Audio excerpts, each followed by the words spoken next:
صاحب chief of naval staff, officers, organising committee, ممبران، قابل قدر سپانسرز، خواتین و حضرات اور ہمارے کیڈی بھائی جو ادھر بیٹھے ہوئے ہیں، السلام علیکم۔ میں بڑی آپ کو مبارکباد دینا چاہتا ہوں کہ آپ نے 14th CNSMHA گولف چیمپئن شپ بڑے اچھے انداز سے مکمل کی، اور یہ جن لوگوں نے یہ چیمپئن شپ کے ڈفرینٹ مدارج کے اندر جو انعامات جیتے ہیں ان کا بھی شکریہ، سپانسرز کا بھی شکریہ، اور اچھی آرگنائزیشن، کلب والوں کی ڈسپلن اور ان سب چیزوں کا شکریہ۔ میں بھی یہاں کیونکہ ریگولرلی کھیلتا بھی ہوں، لہٰذا مجھے اندازہ ہے کہ کسی گولف کورس کو مینیج کرنا، اس کو چلانا، اس کی گرینری کا خیال رکھنا، اس کی گرینز کا خیال رکھنا، یہ سب آسان کام نہیں ہے، بڑا مشکل ہے۔ اور اتنا قدرتی اعتبار سے ہر گولف کلب جو گرین کیا جاتا ہے وہ ویسے ہی نظروں کے لیے بڑا خوبصورت نظر آتا ہے۔ انسان متلاشی ہے، ہمیشہ سے انسان پوری تاریخ میں دور دور جا کر نظارے دیکھتا ہے، اور مجھے ہمیشہ یہ خیال ہوتا ہے کہ جب آدمی ملک کے باہر بھی جاتا ہے، ہوٹل کے کمرہ بھی لیتا ہے، تو وہ کہتا ہے کہ نظارہ اچھا ہونا چاہیے، چاہے وہ 5 منٹ کے لیے دیکھے۔ اتنا مصروف ہوگا آدمی کہیں جا کر کوئی کاموں کے اندر، مگر کمرہ لیتے وقت وہ کہے نظارہ اچھا ہونا چاہیے۔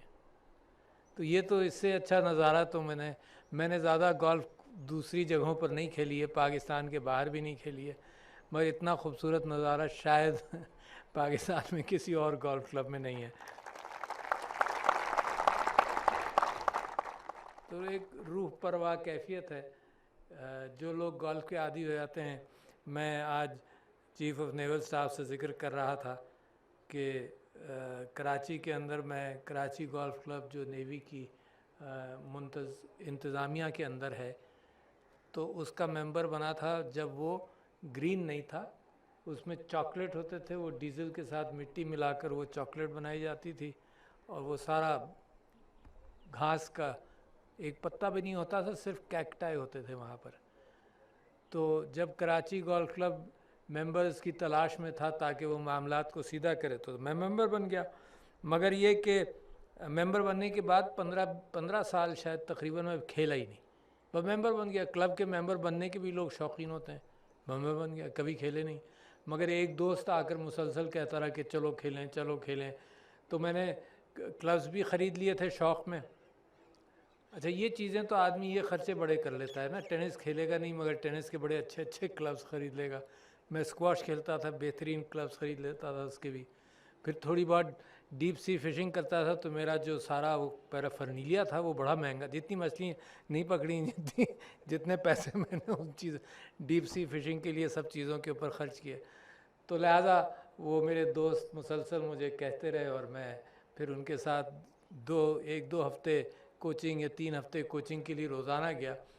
تو اس کے بعد وہ اس کو کہتے ہیں لت لگ جاتی ہے ایک اچھے گیم کی، فٹنس بھی ہے، مزہ بھی آتا ہے کھیلنے کا، اور کسی کا آپ مقابلہ بھی نہیں کر رہے ہوتے۔ اور ایک کیفیت دوسرے گیمز کے مقابلے میں یہ ہے کہ جب آپ کمپیٹ بھی کر رہے ہوتے ہیں نا، تو جو کسی کا خوبصورت شاٹ لگتا ہے وہ آپ کو بڑا اچھا لگتا ہے، دوسرے کا بھی۔ آپ برملا کہتے ہیں کہ گڈ شاٹ، بڑا اچھا پٹ کیا، تو اس میں وہ رائیولری بھی ایسی ہے کہ دوسرے کے گیم کو آپ مسلسل اپریشیٹ کرتے ہیں۔ تو گولف کی خوبصورتیاں ہیں۔ گولف جو ہے وہ چیز سکھاتا ہے جو پاکستان میں ہم مختلف چیزوں میں سکھانے کی کوشش کرتے ہیں، وہ یہ کہ بے ایمانی مت کرو۔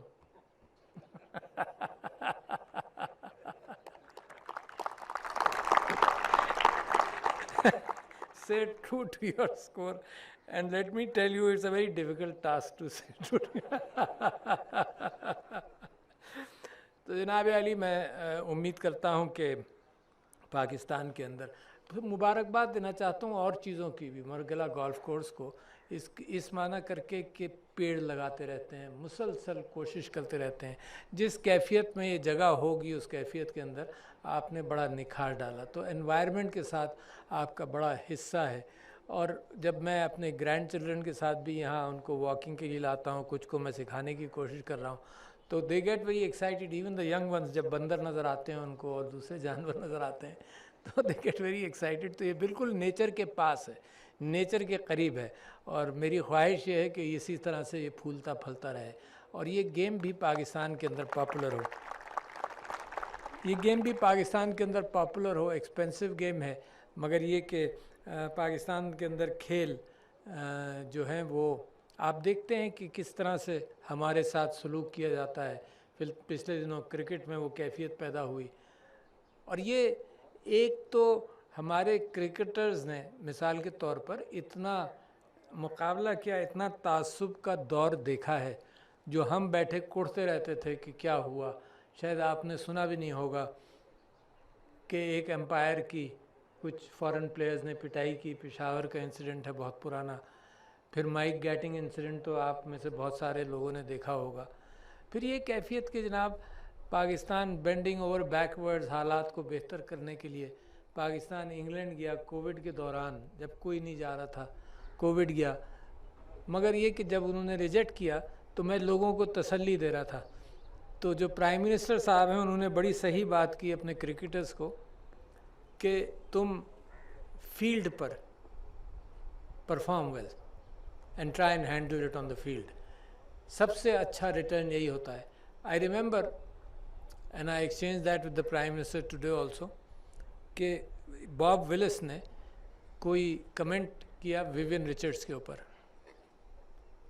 اور اس کے تیسرے دن میچ تھا, اینڈ ویوین رچرڈس کو نے باب ولس کو جس طرح سے ڈسٹرائے کیا, and that was his expression on the field.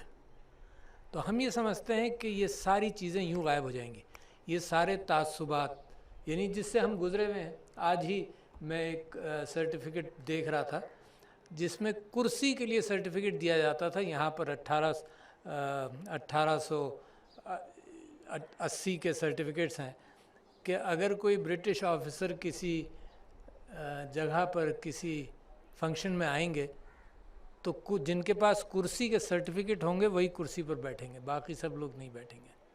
تو ہم تو ان چیزوں کو دیکھتے آئے ہیں, مگر the whole thing changes also. یہ سب کچھ انڈیا سے لوٹ کر گئے, مگر جب پیسہ بننے لگا تو انہی کے ہاتھوں سے کھانے بھی لگے. تو لہٰذا اپنی ڈگنیٹی, جس کے میں سمجھتا ہوں کہ یہ خوددار قوم ہے, اپنی ڈگنیٹی خود ہی برقرار رکھے گی. مانگے سے ڈگنیٹی نہیں ملتی. ڈگنیٹی ملتی ہے اپنے کردار کو بلند کرنے سے اور پرفارم کرنے سے. And that is where Pakistan is going to be an exception. And golf and sports اس میں کوئی الگ کیفیت نہیں ہے, اس کے اندر بھی ہم کو اسی طرح سے محنت کر کے پرفارم کرنا پڑے گا. تو شکریہ جناب, wish you good luck. All players ماشاء اللہ, ویل ڈن.